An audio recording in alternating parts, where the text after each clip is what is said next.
Vamos agora para a nossa sexta categoria de impostos, os impostos incidentes sobre a transmissão de bens, o ITBI e o ITCMD. Começamos com o ITBI, Imposto sobre a Transmissão de Bens Imóveis. Desde logo apresento a base normativa do tributo. 156, se é 156, previsão, competência municipal. 1562 e parágrafo 2º com detalhamentos. Código tributário, regra geral, ou melhor, norma geral em matéria tributária, 35 a 42, e legislação municipal e instituidora, que pela mesma razão do IPTU nós não pretendemos visitar, né? São muitos municípios, não é este o nosso foco. Nós vamos entender a lógica da evolução histórica do ITBI, porque ele é uma espécie de irmão gêmeo do ITCMD, tá? Já vou explicar isso. Então, você vai ter que fazer uma leitura contextualizada desses artigos, sob pena de não entender nada do que está escrito lá no Código Tributário. Pegou? Então, vem comigo e vamos visitar os aspectos constitucionais relativos ao ITBI. Vamos, de cara, olhar o 156, inciso 2. Compete aos municípios, alguém tem dúvida, portanto, da competência? Competência municipal. Compete aos municípios instituir impostos sobre a transmissão inter-vivos, a qualquer título, por ato oneroso de bens imóveis. Pega isso, essa trinca vai nos acompanhar até o final da conversa de hoje. ITBI e ITCMD. Essa trinca vai ter que nos acompanhar. O quê? ITBI, ato inter-vivos, oneroso, bens imóveis. Inter-vivos, oneroso, bens imóveis, tá? Então, sobre a transmissão de bens imóveis e de direitos reais sobre imóveis, exceto os direitos reais de garantia, bem como cessão de direitos à sua aquisição. Olha, não tem como você entender no último grau o ITBI sem fazer uma revisão dos temas típicos de direito civil, dos direitos reais, do direito das coisas, né? Como eu já brinquei antes, lá, artigo 1225 e seguintes do Código Civil. Então, você precisa estar aquecido no tema direitos reais para compreender, porque aqui, olha só, incide o ITBI sobre a transmissão de bens imóveis e sobre a transmissão de direitos reais sobre bens imóveis, exceto os direitos reais de garantia, tá? Nós vamos desdobrar um pouquinho isso. Antes, eu quero resgatar aquela evolução histórica que eu havia referido há pouco. Bem, trata-se de uma antiga competência estadual. Até 88, este fato gerador rendia um tributo estadual. É a partir de 88 que a transmissão de bens imóveis entre vivos passa a ser de competência dos municípios. Só que os artigos 35 a 41 do Código Tributário não foram alterados. Então, você tem que fazer uma leitura contextualizada. Olha só, o 35 e o 41, especificamente estes dois, dizem que a competência do ITBI é estadual. Olha só, o imposto de competência dos estados sobre a transmissão de imóveis. 41, o imposto compete ao estado. Não, porque nada menos do que a Constituição Federal disse que compete aos municípios. Então, você precisa fazer uma leitura constitucionalizada desses dispositivos, que, a rigor, não foram recepcionados na parte em que diz dos estados, né? Porque a Constituição diz que compete aos municípios. Pegou? Muito bem. Na prática, se costuma dizer, na academia, no ambiente teórico, doutrinário, que houve o desdobramento do antigo ITBI estadual. O desdobramento em dois tributos.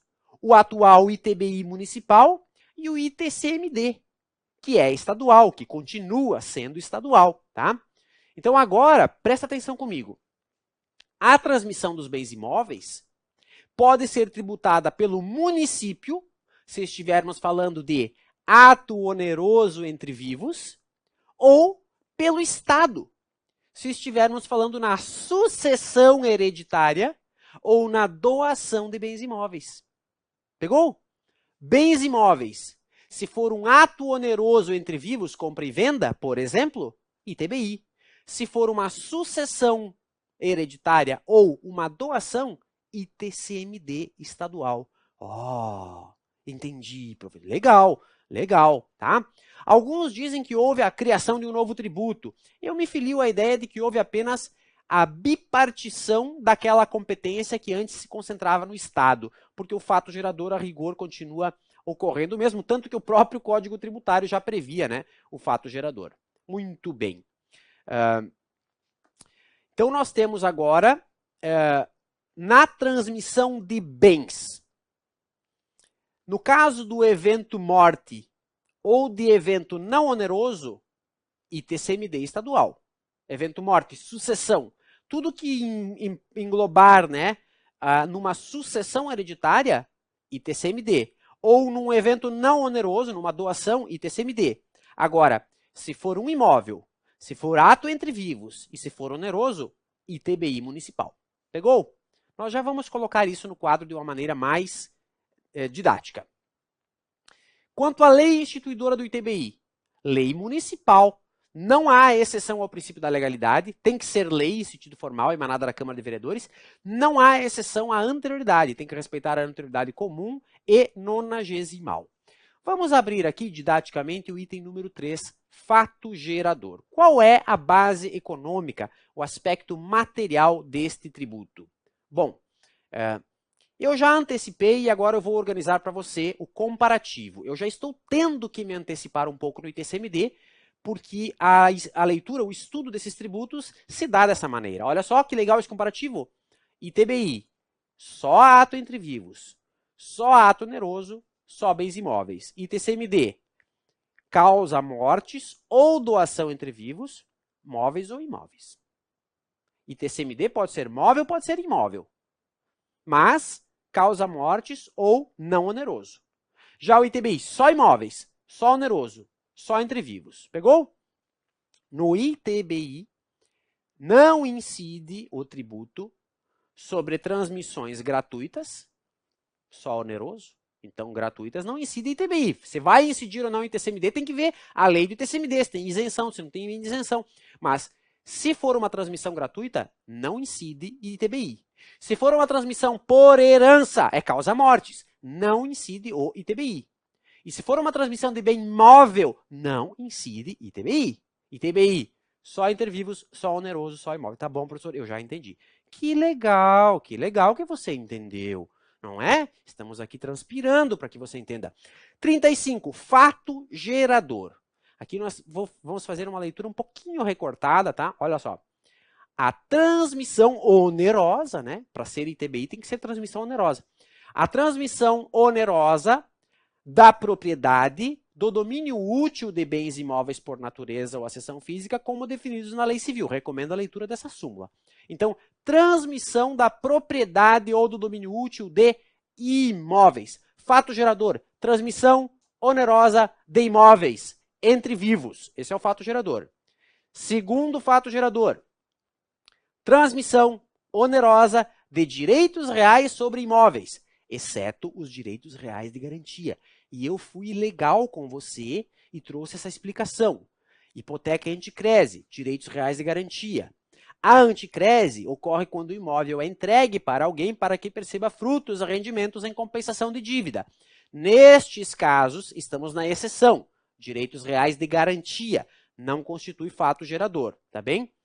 E, por fim, terceiro fato gerador, a cessão, sempre onerosa, de direitos relativos às transmissões referidas nos incisos 1 e 2, bens imóveis, ou 1 e 2. 1, bens imóveis, ou 2, direitos reais sobre imóveis. Transmitir direitos reais sobre imóveis é fato gerador do ITBI.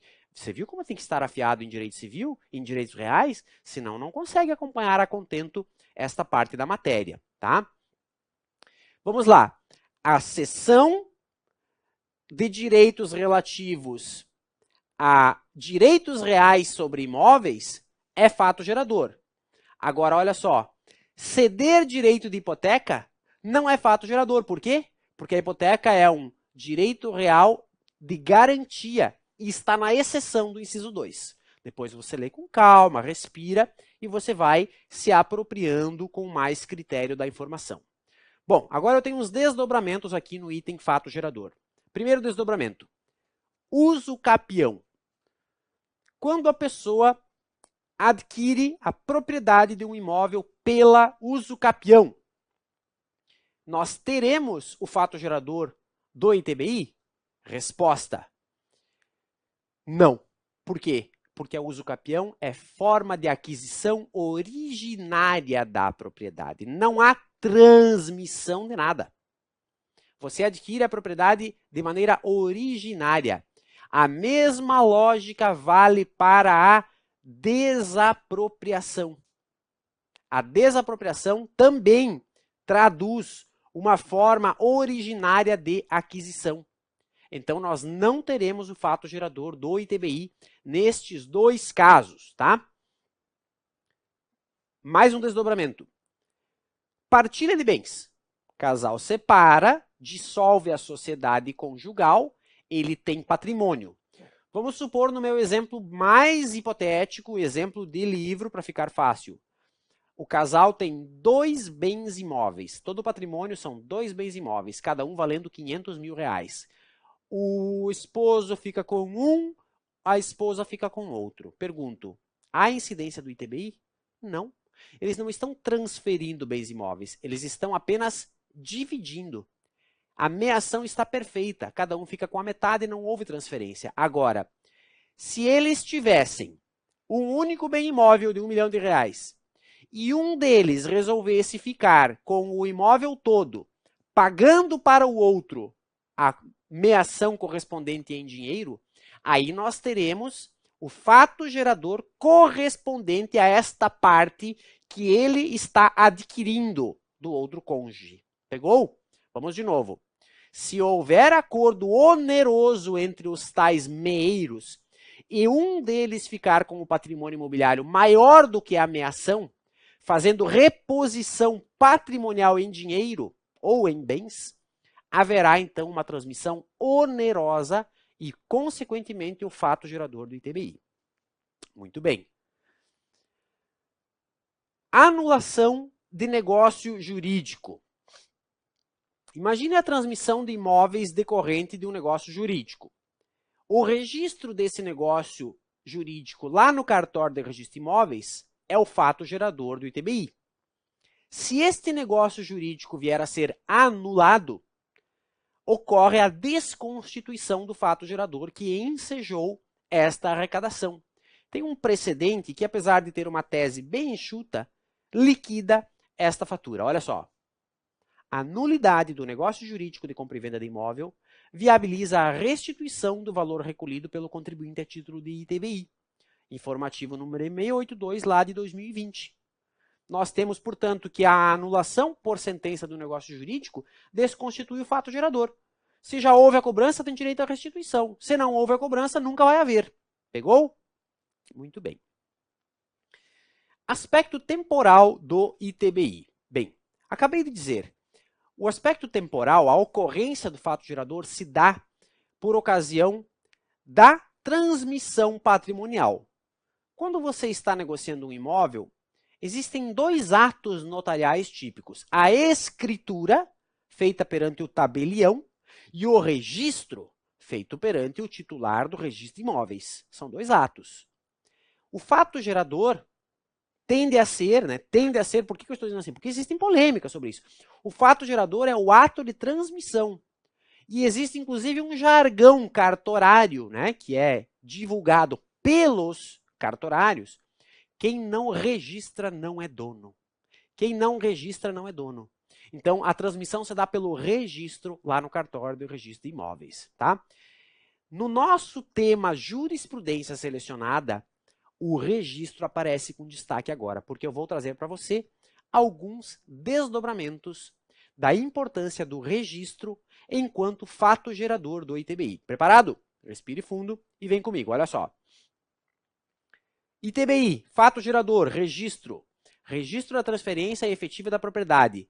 Acórdão alinhado com a jurisprudência da STF. O fato gerador do ITBI somente ocorre com a efetiva transferência da propriedade no cartório de registro de imóveis. Pegou? Vou além. Olha só.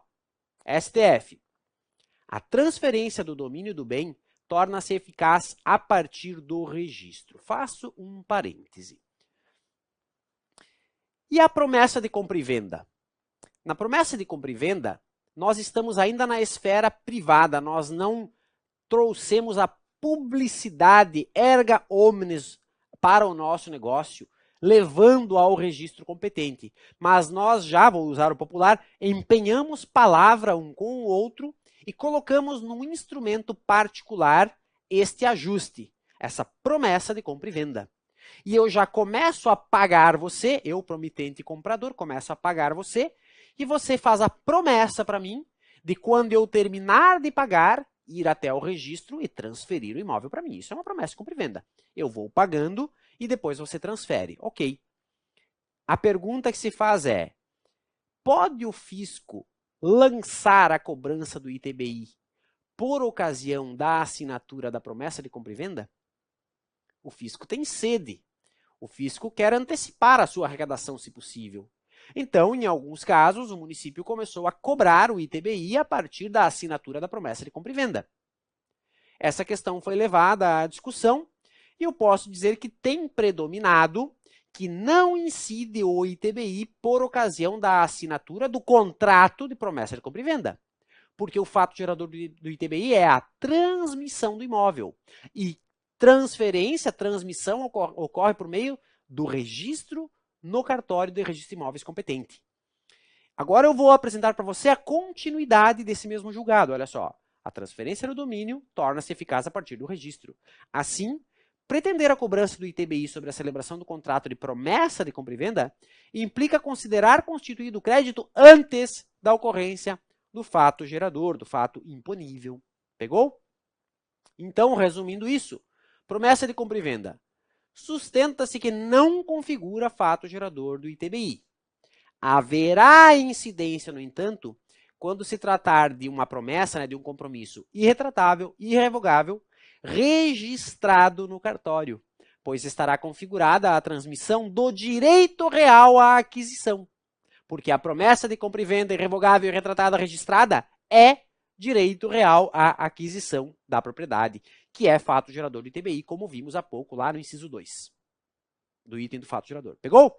Professor, está complexo. Eu sei, né? Não é a quinta série, nós já estamos um pouquinho mais avançados, então tem alguma complexidade, mas me parece que está bem delimitado o assunto. Caso você queira investigar mais, está aqui a referência para você mergulhar, tá? Muito bem. Muito bem. Ainda sobre o tema registro, tenho mais um detalhezinho aqui. Ó, informativo recente para você.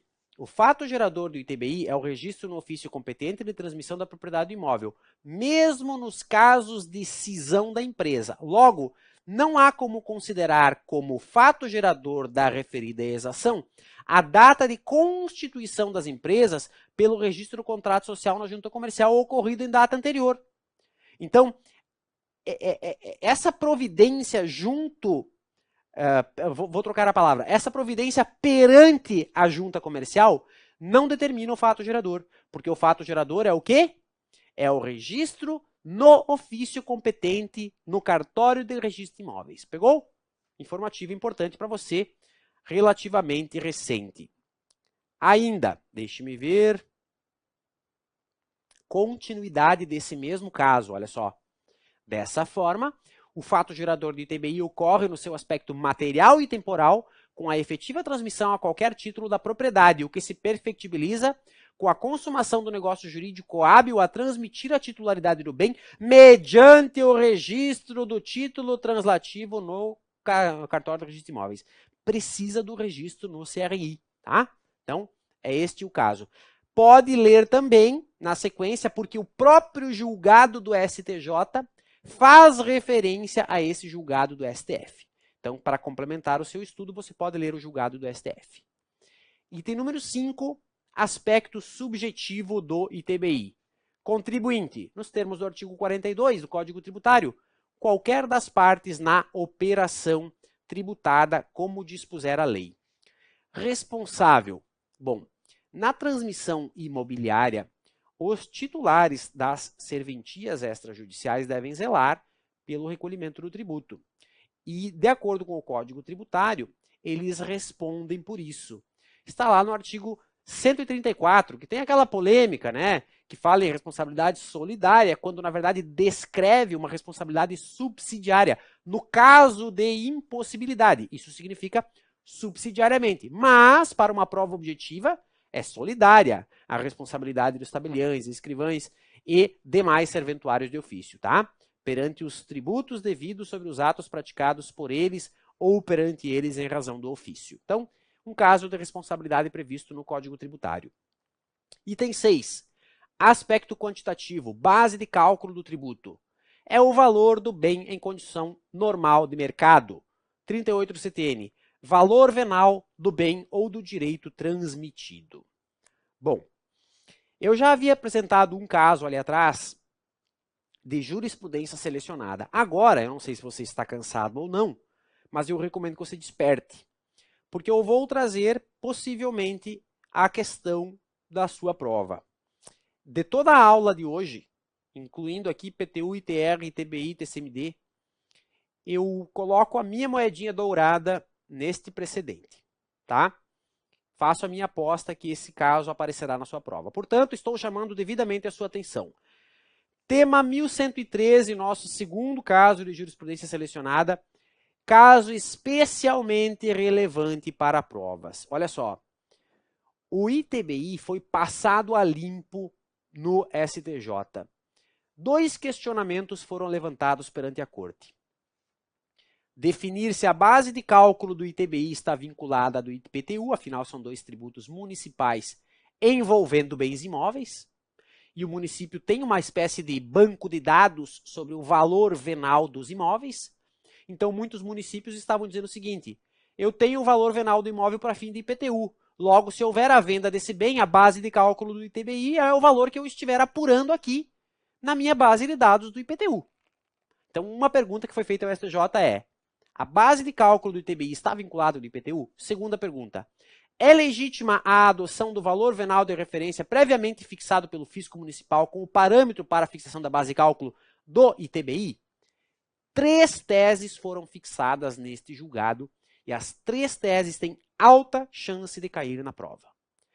A mais interessante, me parece, é a desvinculação da base de cálculo do ITBI em relação ao IPTU.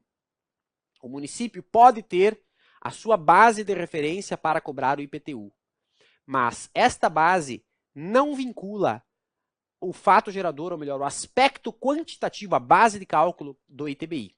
Olha só, a base de cálculo do ITBI é o valor do imóvel transmitido em condições de mercado, não estando vinculada à base do IPTU, que nem sequer pode ser utilizada como piso de tributação.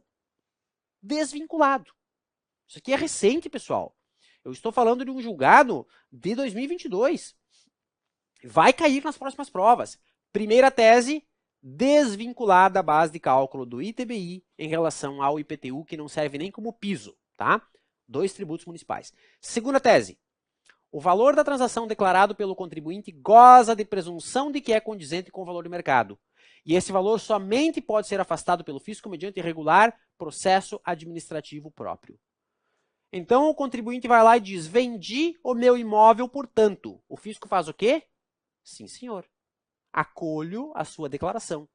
Professor, mas que ingenuidade, o contribuinte vai declarar a menos para pagar menos? O fisco pode. O fisco municipal pode impugnar, mas ele não pode impugnar desprezando e simplesmente arbitrando de ofício de qualquer jeito. Ele precisa deflagrar um procedimento administrativo mediante contraditório para a defesa, e nesse procedimento administrativo ele vai poder chegar às suas conclusões, inclusive para fins de arbitrar um outro valor, mas dentro de um procedimento administrativo. Pegou? Presumindo-se que é correta a base de cálculo declarada pelo contribuinte. Tem uma presunção de boa-fé em favor do contribuinte. Terceira e última tese. O município não pode arbitrar previamente a base de cálculo com respaldo em valor de referência por ele estabelecido unilateralmente. Eu já tinha explicado isso verbalmente, fica como tese para você. Será que vem na prova? Eu costumo, assim, aceitar Quando eu digo isto vai cair e a minha moedinha dourada vai aqui, eu costumo aceitar garrafas de vinho, assim como atos de agradecimento. Então, vocês podem enviar para a gente, podem enviar para o curso fará chegar até mim. Eu gosto de italianos e argentinos mais, tá? Podem enviar. Professor, se eu passar no concurso, eu envio. Não, se eu passar no concurso, eu quero uma caixa, tá? Muito bem. Tenho mais um caso de jurisprudência selecionada, agora relacionado à asta pública. Estamos ainda no ITBI, asta pública. Vamos lá. Nas hipóteses de alienação judicial do imóvel, seu valor venal corresponde ao valor pelo qual foi arrematado em asta pública, inclusive para fins de cálculo do ITBI, conforme entendimento pacífico, etc. Olha quanta coisa para você ler se quiser, tá? Então, nós temos aqui a asta pública. Eu aproveito para recomendar a leitura do artigo 130 e seu parágrafo. Os créditos tributários relativos ao imposto cujo fato gerador seja propriedade, domínio, etc. de imóveis, 130 imóveis. Olha só, no caso de arrematação em asta pública, a subrogação ocorre no preço, ou seja, vendido um imóvel em asta pública por R$600 mil, base de cálculo será os R$600 mil, aplica-lhe a alíquota, etc. e tal, o tributo será X. Este valor é extraído do preço arrematado na asta pública, tá? Os valores subrogam-se sobre o preço. Muito bem. Tenho ainda uma abordagem sobre a alíquota, né? Artigo 39 do Código Tributário. O imposto não excederá os limites fixados em resolução do Senado Federal, que distinguirá para efeito de aplicação da alíquota mais baixa as transmissões que atendam Política Nacional de Habitação. Então tem esse detalhe aqui da Política Nacional de Habitação. O que interessa você saber é que nós temos alíquotas máximas fixadas pelo Senado Federal. Eu até tenho ou não tenho, deixa eu ver, referência a essa resolução. Não, eu achei que eu havia trazido essa resolução, mas eu acredito que eu não trouxe, tá? Não trouxe. Se estiver aqui no material, depois eu apresento a você. Detalhe, as alíquotas do ITBI são progressivas ou não? Você viu que eu, no ato falho aqui, eu já antecipei. Eu disse as alíquotas do ITBI são proporcionais. Não havendo previsão de progressividade, elas são proporcionais, ou seja, elas se mantêm no mesmo índice, independentemente da elevação da base de cálculo. Professor, mas isso não promove a justiça fiscal. É verdade. Mas nós temos o entendimento prevalecente de que é inconstitucional a lei municipal que estabelece alíquotas progressivas com base no valor venal. Súmula 656. Existe uma crítica muito forte quanto ao fato de que esta súmula já não corresponde aos ideais de justiça fiscal e etc. E, particularmente, eu vou me filiar a esta crítica. Eu diria que o ITBI terá, daqui a alguns anos ou décadas, o mesmo futuro do ITCMD, que admite progressividade, veremos daqui a pouco no próximo vídeo. Mas, por enquanto, para fins de uma prova objetiva, não foi cancelada essa súmula. ITBI, alíquota não pode ser progressiva com base no valor, tá? O STF afastou essa possibilidade. Muito bem, deixe-me ver. Imunidades e isenções. Pô, como eu disse, né, tem uma crítica muito grande, até pela origem comum do ITBI e do ITCMD. E atualmente nós temos jurisprudência autorizando a progressividade no ITCMD, mas não autorizando a progressividade no ITBI. E nós temos emenda constitucional estabelecendo a progressividade para o IPTU, que também é municipal sobre imóveis. Então, existe uma tendência de que, num futuro breve, o ITBI admita a progressividade. Por enquanto, não admite, tá? Item número 7. Imunidades e isenções. Lá no artigo 184, parágrafo 5º, a Constituição diz que são isentas de impostos federais, estaduais e municipais as transferências de imóveis desapropriados para fins de reforma agrária. Em tese, nós podemos ter esta incidência aqui. Terceiro adquirente de títulos da dívida agrária não estão imunes, tá? Então, nós podemos ter aqui esta imunidade incidindo, mas não alcança terceiro adquirente dos títulos da dívida agrária recebidos no caso de uma desapropriação. 156, parágrafo 2º, estabelece ainda que não incide, tá, sobre a transmissão de bens ou direitos incorporados ao patrimônio de pessoa jurídica, número 1, em realização de capital, nem sobre a transmissão de bens ou direitos decorrentes de fusão, incorporação, cisão ou extinção de pessoa jurídica.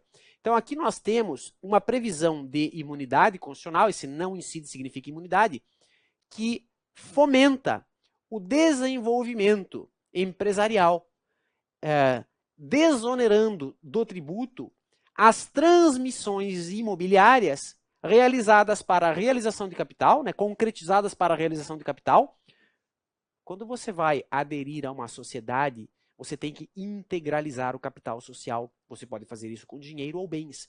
Quando você integraliza a sua parte do capital social com um imóvel, você não paga o ITBI, porque nós temos uma imunidade para isso, para fomentar a atividade empresarial. Da mesma forma, nos casos de fusão, incorporação, cisão e extinção de pessoa jurídica, não incide o ITBI. Salvo se, tem sempre um salvo. Salvo se, nestes casos, em ambos, a atividade preponderante do adquirente for a compra e venda desses bens ou direitos, locação de bens ou arrendamento. Se tratar de empresa do ramo imobiliário. Se tratar de atividade preponderante, a imunidade resta afastada. O Código Tributário Nacional nos ajuda a entender um pouquinho este assunto. Olha só, além da Constituição, o CTN desdobra. Ressalvado o disposto no artigo seguinte, o imposto não incide sobre a transmissão de bens ou direitos referidos no artigo anterior, integralização de capital, ou ainda incorporação ou fusão. Note que a linguagem é um pouquinho diferente da Constituição, mas a lógica é a mesma. Porque o CTN é de 66, a Constituição é de 88, não há uma plena comunicação terminológica, mas a lógica é a mesma. Agora tem que ver o artigo seguinte, porque aqui diz, ressalvado o artigo seguinte, que é o quê? A tal da atividade preponderante. Não se aplica quando a pessoa jurídica adquirente tenha como atividade preponderante venda ou locação de propriedade imobiliária. Considera-se atividade preponderante, e aí nós temos aqui o precedente, o próprio dispositivo dizendo o que se considera, você vai estudar se quiser, e um precedente que eu estou deixando aqui para você também aprofundar se quiser, porque nós não vamos fazer isso em sala, tá? Muito bem. Bastante coisa, né? Mas é o nosso objetivo. Quarto tópico de jurisprudência selecionada. 2020, repercussão geral, tese. A imunidade de ITBI prevista no inciso 1 do parágrafo 2º do 156 não alcança o valor dos bens que exceder ao limite do capital social a ser integralizado. Quando você estiver estudando o tema da Constituição de CTN que acabei de visitar, você precisa recordar deste dispositivo aqui, tá? Desse dispositivo, dessa tese. Para concluirmos, um item de prova e uma última jurisprudência selecionada. Julgue o item primeiro. Em qualquer circunstância, haverá imunidade do imposto sobre transmissão inter vivos de bens imóveis incorporado ao patrimônio de pessoa jurídica em realização de capital como meio de manutenção e igualdade tributária. Errado, né? Por quê?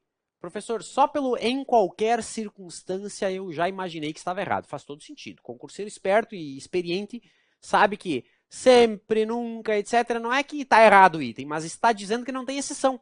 E nós acabamos de ver que tem exceção. Tem exceção no texto constitucional, salvo se, e tem exceção no Código Tributário, ressalvado o disposto no artigo seguinte, que é o artigo 37. Então não é em qualquer circunstância que haverá a imunidade, tá? Errado o item. Por fim, tema bem polêmico, tema atual, crescente no Brasil, e que vem caminhando, e eu não quero me perder na crítica aqui, planejamento tributário é digno de aplausos. Planejamento tributário é coisa para pessoas competentes, qualificadas, conhecedoras de direito tributário, estudiosos de direito tributário, merece ser aplaudido. Mas o planejamento tributário, quando forçado em seus limites, ele se aproxima da evasão fiscal.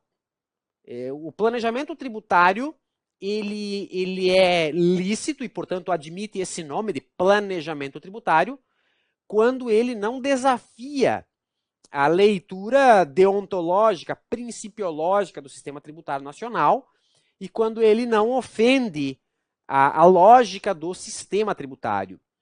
Mas às vezes, no planejamento tributário, o contribuinte força um pouco a barra para, a todo custo, pretender desviar de fatos geradores, ou melhor dizendo, desviar de hipóteses de incidência previstas na lei. O contribuinte tem o direito de pagar a menor carga tributária possível dentro do ordenamento. Ele não é obrigado a recolher o maior tributo possível. Planejamento é isso, é dentro do sistema você ter inteligência e capacidade de escolher os caminhos pelos quais você vai pagar a menor carga tributária. Esse é um bom resumo para planejamento tributário. Dentro do nosso assunto do ITBI, num esforço de planejamento tributário, tem crescido muito o tema das holdings familiares, que tem por objetivo, justamente, entre outros, evitar a oneração tributária com o ITBI e com o ITCMD. Ao invés de eu transferir um bem imóvel para alguém, eu crio uma holding, uma empresa, onde eu distribuo cotas dessa holding e depois eu trabalho com cotas e não com bens. E aí eu fujo dessa tributação. E houve um precedente importante de 2009 que levantou a primeira bandeira de advertência para os entusiastas das holdings familiares. É um tema que não está consolidado no STJ, tem muita água por rolar, eu estou acompanhando assim com muita atenção, com muita proximidade. Me parece que tem riquíssimos debates por acontecer, e eu aguardo essencialmente pelas teses da advocacia para encontrar os fundamentos jurídicos das holdings familiares genuínas e de boa-fé, mas tem-se visto excessos já. Um dos excessos aparece aqui, olha só. STF, tal, imunidade na integralização, acabamos de ver. Holdings familiares, desvio de finalidade. Aquela imunidade do 156, parágrafo 2º 1 da Constituição, excepciona as hipóteses de incidência do ITBI justamente para impulsionar a atividade financeira e econômica. Fomenta seu setor econômico e privilegia seu interesse público. Por quê? Porque a economia aquecida rende circulação, arrecadação tributária, geração de empregos, etc. No caso concreto, é incontroversa que essa empresa, essa holding, não exerceu, desde a sua constituição formal, qualquer atividade, ou seja, ela foi uma empresa criada para blindagem patrimonial, ponto. Aliás, se vê muito nas redes sociais hoje, algumas propagandas de holdings familiares, em que os profissionais, e aqui eu faço a minha crítica, destacam como um dos atrativos dessa forma de planejamento justamente a blindagem patrimonial. Mas não me parece que seja um termo adequado, porque a ideia de blindagem patrimonial sugere que você está se blindando da arrecadação tributária lícita, da arrecadação tributária devida, da arrecadação tributária decorrente da aplicação das normas tributárias. Por isso que eu disse com muito cuidado que tem um diálogo muito rico para surgir aqui. Neste caso, olha só, desde a Constituição está provado, é incontroverso no processo, que não exerceu qualquer atividade econômica. Essa empresa, essa holding, foi criada unicamente para servir como um depósito virtual de bens, para que a transmissão desses bens dentro de uma determinada sucessão familiar nunca passe pela tributação da transmissão de bens. Assim, não se aplica a imunidade em apreço. Ponto, acabei. Fico por aqui com o ITBI. Bastante informações, deixa eu ver. Passei mais 10 minutos de novo. E agora vamos para o ITCMD para concluirmos aqui o projeto da nossa aula de hoje. Até já.